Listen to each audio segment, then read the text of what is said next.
नमस्कार। या सत्रात आपण सरळ रेषा, zigzag lines, semi circle, square, circle आणि वळणाकृती यावर टाके घालणे शिकणार आहोत।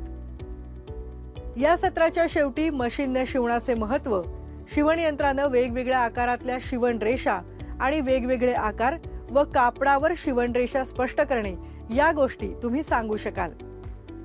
मशीनने शिवणकाम करणे ही एक कला आहे। यात उत्तम कौशल्य असणे ही प्रत्येक ड्रेसमेकरसाठी अगदी मूलभूत गोष्ट आहे।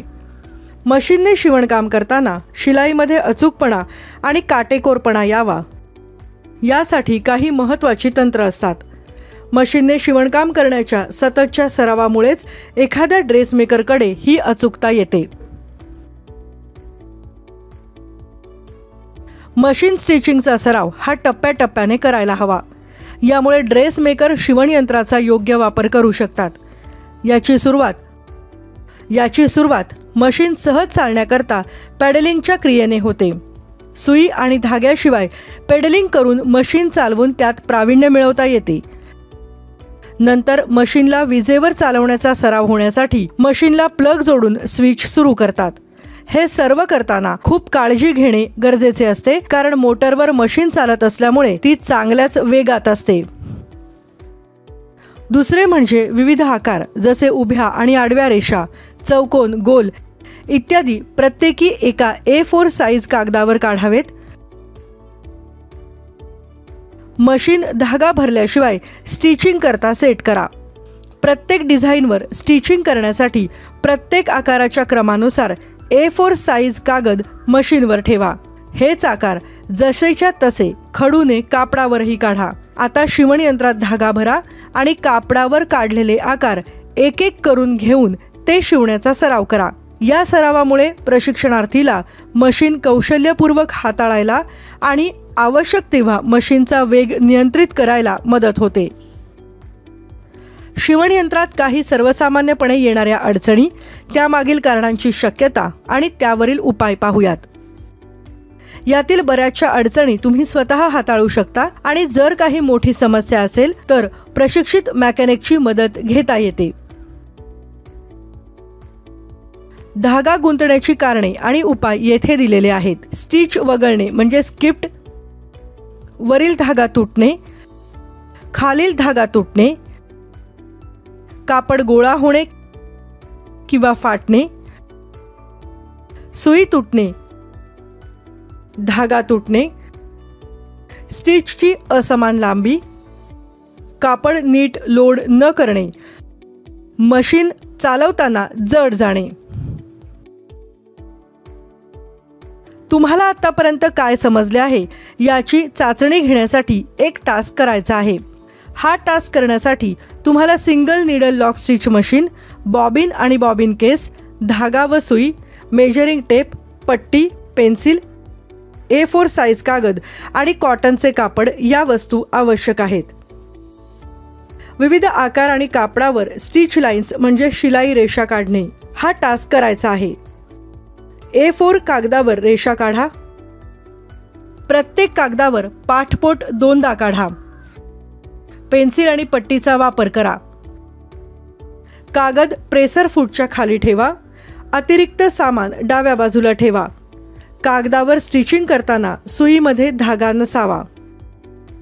उजव्या हाताने शिवणयंत्राचे प्रेसर फूट लिफ्टर खाली दाबा आणि कापडाला प्रेसर फूटच्या खाली नीट ठेवा। तुम्ही उजव्या हाताने फ्लाय व्हील तुमच्याकडे ढकलल्यावर ट्रेडल चालवायला सुरुवात करा। पायाने ट्रेडल हलवत राहा। शिवताना दोन्ही हातांनी कापडाला सावरत राहा।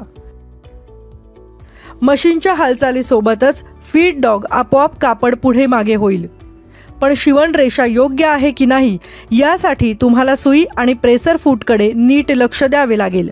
कापड म्हणजे मटेरियल आणि सुईवर पूर्ण टेन्शन ठेवा। तुमच्या अंगावरचे कपडे मशीनच्या ट्रेडल व्हीलमध्ये जाणार नाहीत याची काळजी घ्या।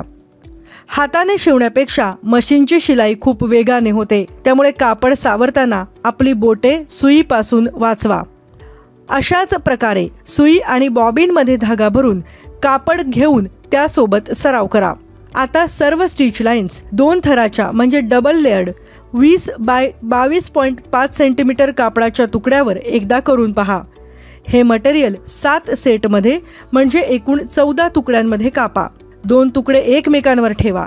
चारही बाजूंनी अर्धा सेंटीमीटरचं अंतर ठेवून बास्ट म्हणजे तात्पुरती जोड देऊन आणि स्टिचिंग करा. 20 बाय 45 सेंटीमीटरच्या अतिरिक्त कापडावर सरळ शिवणरेषा म्हणजे स्टिचिंग लाईन काढा. गोलाकार स्टिचेसवर काम करताना मटेरियलच्या खाली ब्राऊन शीट ठेवा. शिवणकाम सुरू करण्यापूर्वी खालील आणि वरील धाग्याचे टेन्शन तपासा. धाग्याचे टोक सुरक्षित ठेवण्यासाठी रिव्हर्स स्टिचचे तंत्र वापरा. ह्या उलट्या टाक्यांना म्हणजेच बॅक स्टिचेसना आधीच्या स्टिचेसवर घाला किंवा आधीच्या स्टिच लाईनच्या आतमध्ये घाला. कापडाच्या कापलेल्या भागाच्या पलीकडे किंवा त्या बाहेर शिवू नका, नाहीतर कापड निडल प्लेटच्या छिद्रात म्हणजेच होलमध्ये ओढलं जाईल.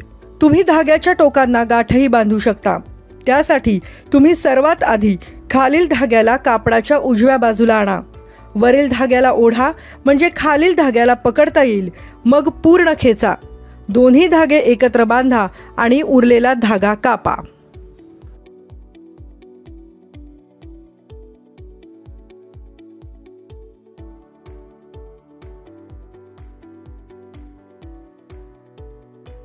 आपण आता सरळ रेषा, नागमोडी रेषा, अर्धवर्तुळाकार म्हणजे सेमी सर्कल, स्क्वेअर, सर्कल आणि वळणावळणाच्या रेषा यावर टाके घालणे या सत्राच्या शेवटी पोहोचलो आहोत. आता मशीननं शिवणाचं महत्त्व, शिवणयंत्रानं वेगवेगळ्या आकारातल्या शिवण रेषा आणि वेगवेगळे आकार व कापडावर शिवण रेषा स्पष्ट करणे या गोष्टी तुम्ही सांगू शकाल.